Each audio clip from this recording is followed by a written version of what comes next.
The 17 News at Sunrise podcast is brought to you by Clinica Sierra Vista. Welcome back to the 17 News at Sunrise podcast, where we share your news on your schedule. Working in the spirit of the Golden Empire, this is 17 News at Sunrise. Good morning here at 5 a.m. Thanks for waking up with us. I'm Maddie Jansen alongside Chris Burton, who is in again for Alex. Another tragic reminder about the dangers of young children and swimming pools. A 1-year-old died after being found unresponsive in a pool in southwest Bakersfield. Kcso says the drowning happened on August 11th.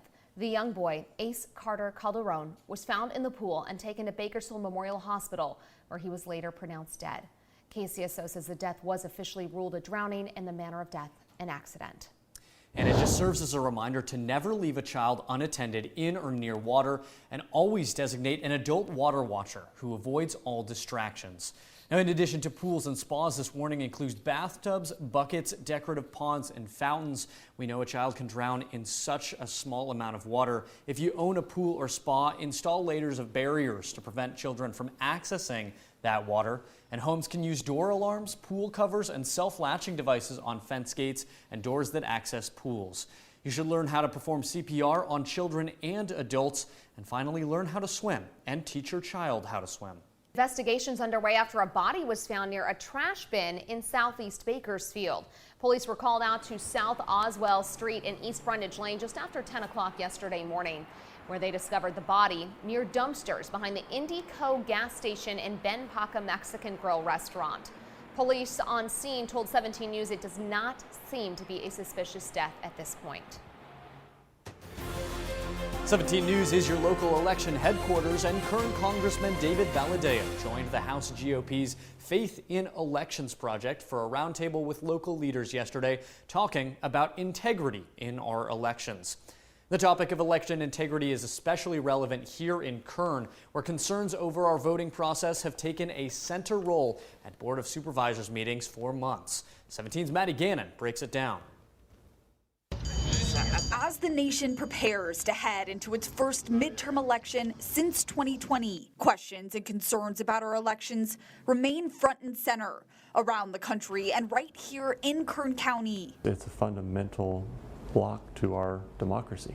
People have to have faith in voting for our system to work. And if they don't have faith, they're not going to vote. Those concerns brought the House GOP's Faith in Elections project to Bakersfield on Tuesday, where Kern Congressman David Valadao joined the head of the project, GOP Representative Rodney Davis, appointed by Kevin McCarthy, in a roundtable with 3 Central Valley district attorneys and local election officials. It was Congressman Valadao who said, come to Bakersfield, talk to our election administrators, see what they're doing right. The project, started in May 2021, seeks to improve voter confidence in our elections while countering what Davis calls Democrats' attempts to nationalize our system. To ensure that our election administrators have the resources they need, that they also have the backup they need to understand that the federal government is going to not overstep. 2 examples of that, the group says, are Democrats' efforts to expand same-day voter registration and mail-in voting. 2 policies already in place in California. I think that we've got to change them because they're 2 systems that are easily corruptible. Former President Donald Trump and some Republicans have continued to claim the 2020 election was illegitimate, while Valadao and Davis point out some Democrats have objected to electoral votes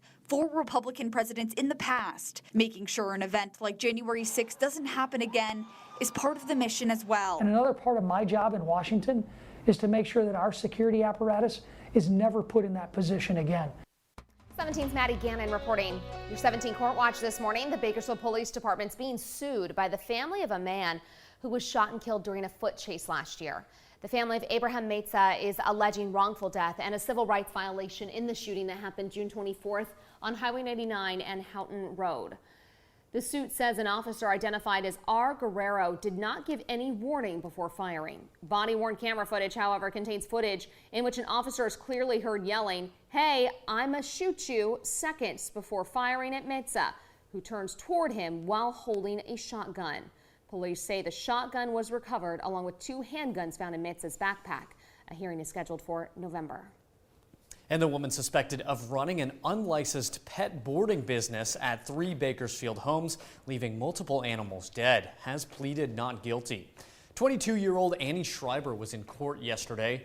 Earlier this week, Bakersfield police say they discovered 29 dogs suffering from neglect, 3 cats, and 11 dead dogs across 3 residences linked to Schreiber.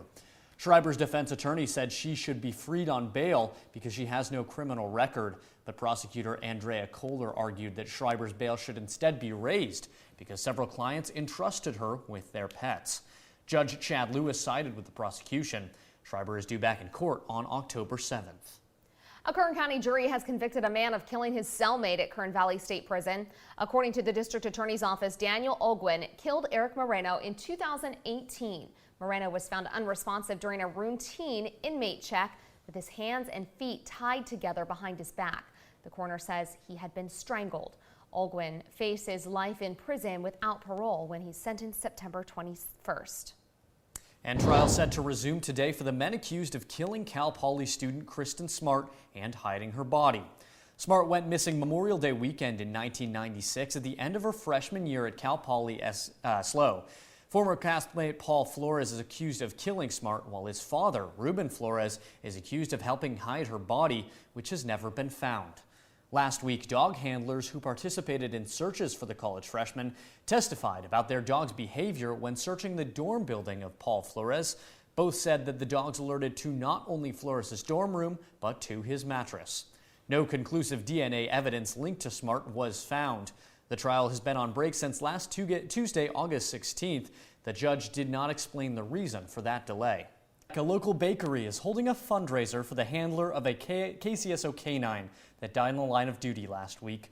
Thursday morning, deputies and Canine Hannes were searching for a shooting suspect near Lamont. Kcso says after about 10 to 15 minutes, Hannes started showing signs of distress. He was rushed to a local emergency animal hospital where he later died. Now, Cornerstone Bakery is offering commemorative Hannes cookies yesterday, with all proceeds going to the family of the fallen canine. We feel that the community really wants to help, and they don't really know how to do that. And so, like I said, we're a place that people know that they can come and make those donations, and that the family will get it and feel comforted by that. The cookies are no longer available today, but owner Jennifer Mebane says they're still collecting monetary donations. You can find Cornerstone on 19th Street near D Street in downtown Bakersfield. Memorial services for Canine Hannes are still pending, according to the Kern County Sheriff's Office. The department adds they don't solicit donations from the public, but appreciate the support from the community. Your time now is 5:18, and the community is mourning the loss of a beloved veteran musician of the Bakersfield Sound era.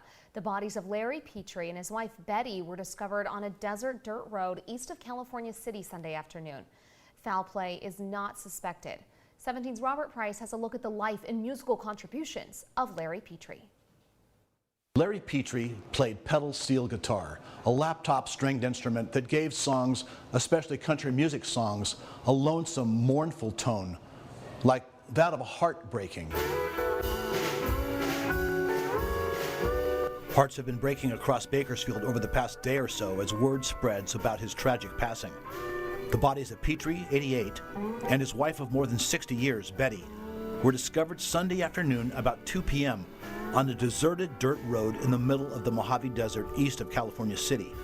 Larry's body was in the driver's seat of the car, and Betty was outside, leaning against a rear tire. They had apparently run out of gas. Where they were headed and by what intended route, no one can say at this time. The Sheriff's Department does not suspect a criminal act, so homicide detectives were not called to the scene. Larry Petrie had just performed with a local band, the Soda Crackers, about 3 weeks ago at the Bakersfield Music Hall of Fame, but Petrie, always meticulously punctual, had shown some signs of disorientation. Kim Hayes had to go and find him and lead him to the show. Did confusion lead Larry and Betty Petrie to this remote location in the desert? We may never know. What we do know is they'll be missed. He always had a smile on his face. He was just a sweetheart of a guy that was always there to help other people. So I just still can't believe they're gone. It's and in such a bizarre fashion. Larry Petrie, born in Oklahoma in 1933, moved to Bakersfield in 1942 at age 9. He worked for years with Tommy Hayes and the Western Swingsters, passing on offers to play for well-known artists, but except for an occasional gig, chose to keep his day job with the fire department for 30 years and stay home with Betty. Tommy Hayes said he and Petrie could communicate with a nod on stage. He was a man in his own field. He was pretty determined and he was so good. Zane Adamo of the Soda Crackers might be just 29 years old, but the fiddle-playing band leader has appreciation for Western swing, the Bakersfield Sound, and local stalwarts like Larry Petrie. His smile is something I'll never forget, because when he smiled, he had these big cheeks, and it would just, there's no way you couldn't smile when you saw Larry smiling. And just the nicest guy ever. And he had such good wisdom, and I remember talking to him and just listening to every word he said. Kim Hayes says she has been in contact with the coroner's office, which is attempting to contact Petrie's next of kin, and has not yet confirmed their death. The Petries reportedly do not have children or close relatives living in the area. And so the Bakersfield Sound loses another important figure. Larry Petrie, pedal steel guitar. At the Bakersfield Music Hall of Fame, Robert Price, 17 News. The Kern County Sheriff's Office has released body cam footage that shows a deputy attempting to hit a suspect with his patrol vehicle. Kcso says deputies were responding to reports of an apparent DUI crash on May 8th. And when deputies arrived, 20-year-old Edgar Medina exited the driver's side door with an AR-15 style rifle and allegedly attempted to shoot the deputy. This video shows the moment the deputy accelerates toward Medina in attempts to hit and stop him.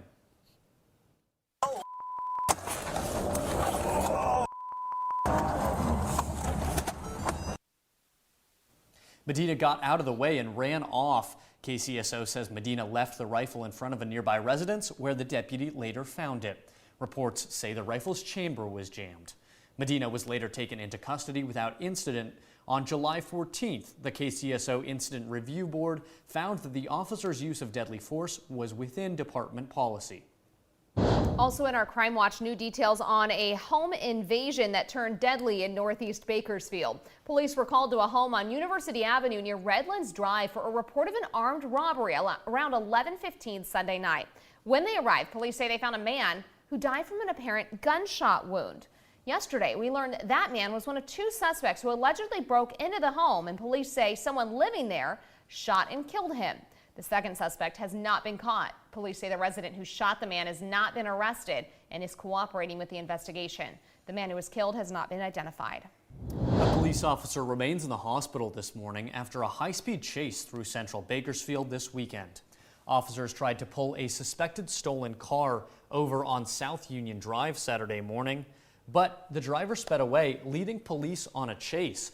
First responders tailed the suspect's car to the 58 on-ramp from Union Avenue when they lost control of the vehicle, slamming into a tree. One officer has since been discharged from the hospital, but the other remains in stable condition. California Highway Patrol officers found the suspected stolen car abandoned. The driver of that car is still on the run. And good news may be on the horizon for millions of Americans paying back their student loans. President Biden is expected to make an announcement today on federal loan relief. NBC's Bree Jackson is in Washington with the details. President Biden expected to slash up to $10,000 in federal student loan debt for borrowers making less than $125,000 a year. I mean, that's way too little. I mean, that's chump change. Over the course of my law school career, I'm expected to accrue around $70,000 over the course of 3 years. It's estimated over 40 million Americans are in debt for their education, totaling more than $1.7 trillion. The Biden administration is looking to relieve some of that financial stress. We want to make sure higher education is accessible, and we know education is the great equalizer. Critics warn canceling student debt could make inflation even worse. You cannot add that to the debt at a time where the debt is at near record levels and inflation is a huge problem. Republican Senator Tom Cotton tweeting, Joe Biden has had a lot of bad ideas. This might be his worst idea yet. With midterms nearing, President Biden faces pressure to do something on this issue. I think the longer that this plays out, the more that the political opponents on the right are going to critique that and say this is not the way to go. Democrats have called on the president to forgive $50,000 for federal student loan debt holders. Last year, Biden said he's not willing to go that far. I'm prepared to write off the $10,000 debt, but not $50,000. The president is also likely to extend the pause on loan payments that were scheduled to end next month.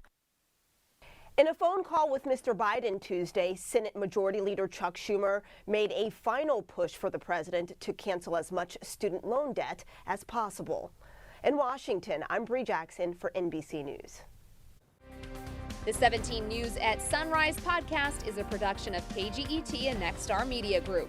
For more on all of the headlines in today's show, head to kget.com.